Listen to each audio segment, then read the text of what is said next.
Well, haven't made a YouTube video in a while. Really haven't shown what I've done to the truck. I've got a couple videos where I've driven it down the road, but real quick on this, and I'll show you what I'm getting to on my newest project. It's about where I've gotten now on my truck. I think I'm gonna just leave it like this for a while, but S&V intake, EGR delete. Tell you what, this is probably the best thing I've done for this truck. A buddy of mine just got an LMM. Still got the EGR, and I forgot just how much room that shit takes up underneath the hood, and I still have my old EGR valve where it's got all the soot and everything built up in it. Hopefully he'll let me delete his here soon. Mishimoto hot pipe, 68mm turbo. Went ahead and threw a new sensor on it. New turbo, might as well put a new sensor. Down pipe, I've got videos showing when I was going to do that. Need to be a little bit better and show some more videos of how I've done the shit or me working on it, but really, it's been a real fun project. PCV reroute, it just comes out. I think that was by Deviant Race Parts. Something like that, DRP, yeah, but came with these as well. Resonator plug, I wasn't too worried about that, and that's the plug for the old PCV.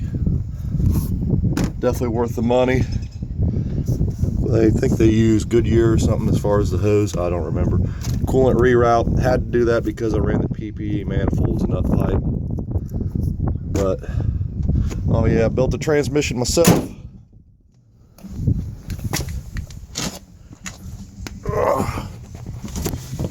Here's my transmission.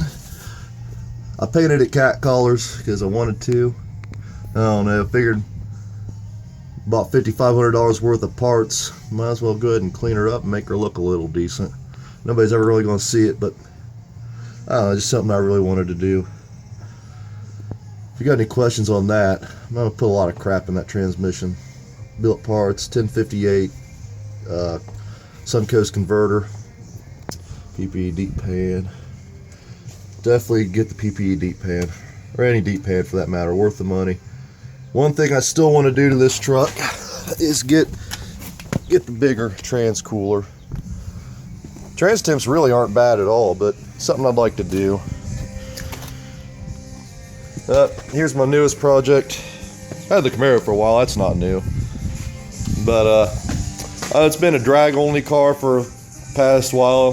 Started out as a fuel injected 5-liter IROC Z. It's an 85. Originally had a 5-speed manual. Now it's got a 377 small block Chevy and a turbo 350 transmission. Still got the clutch pedal in it.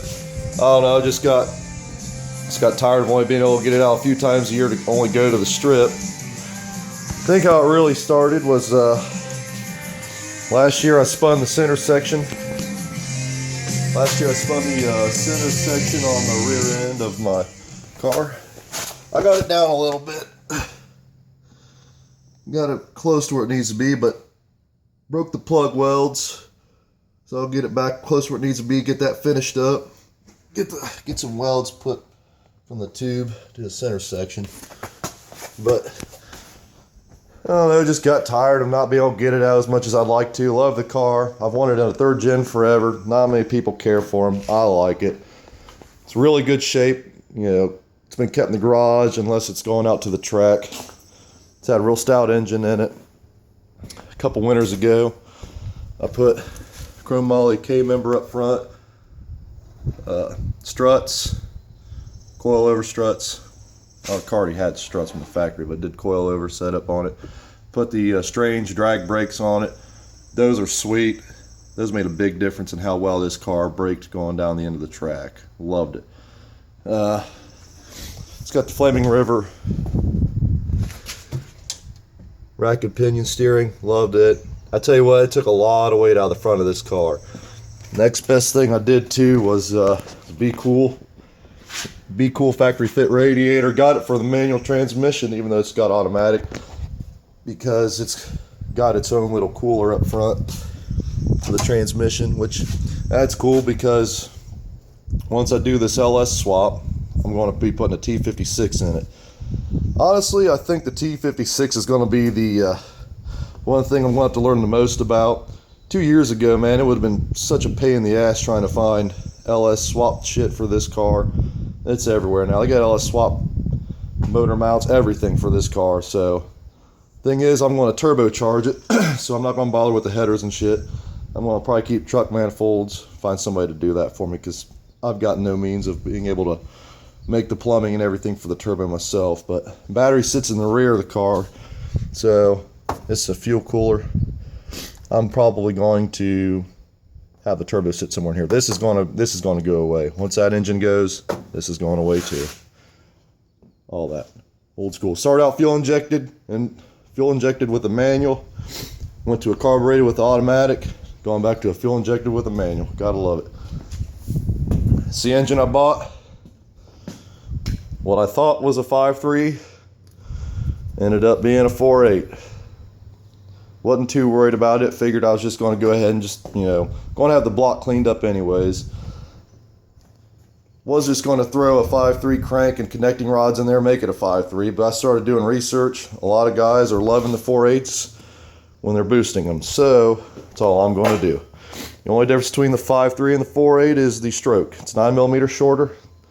I'm going to put probably start out with an LS6 cam. Eventually I'll do a custom grind turbo cam, but kind of doing a slight budget build from the get-go just to get the car running. I don't want this damn thing sitting. That's why I'm doing this. I'm tired of it sitting in my garage so much. I want to be able to get it out on nice days. So at least get it. I'll run it non-turbo for a while, get the engine running, get a new transmission in it, put it around a bit, and hopefully this winter I'll send it out, have the plumbing routed for a turbo.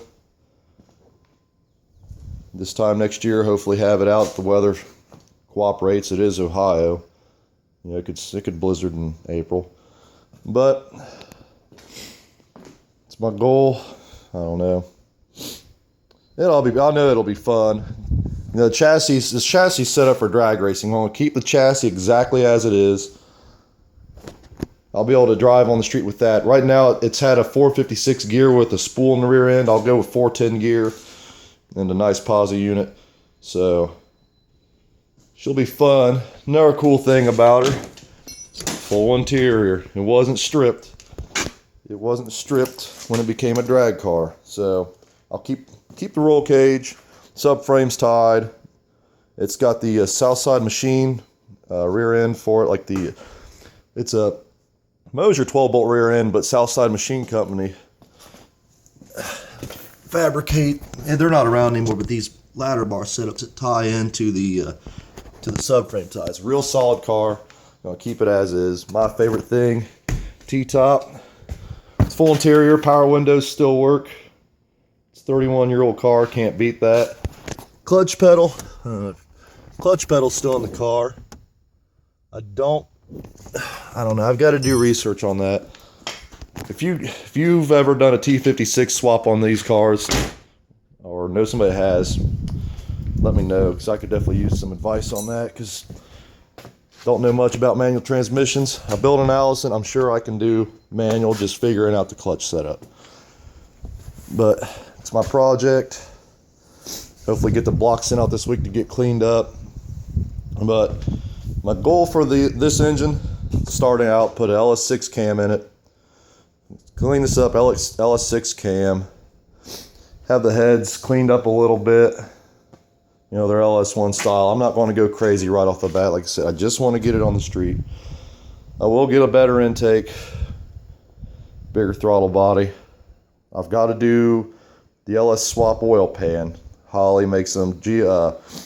Chevy Performance makes them. So there's all kinds of stuff for these aftermarket. Got a lot of the accessories still. I've got rack and pinion, so I don't need a power steering. So really I'm going to need is the water pump. I'm not going to run AC. I've got T-tops, power windows, take that shit off. I've got the alternator, so I'm not really going to try to dress the engine up. I just want to make it run really good. So it'll be a real fun project. Can't wait to get her done. Got to figure out the head gaskets too. A lot of guys are running LS, a lot of guys say, oh, I'll run the LS9. I know the bore is a little bit different. A lot of guys say, oh no, just stick with LS1. So If you have any advice on that, because I don't plan on punching this out at all. If I do, it's going to be very slight, only if it needs it. Otherwise, just a good hone and go from there. So if you've got any input on this, you know, if you've LS swapped your Camaro or whatever, or especially a T56 transmission conversion, that is going to happen. I don't want a 5-speed in it. I want the T56 rated for a higher torque and everything. So got any advice or got any questions about the old hoe dozer, yeah, feel free to ask.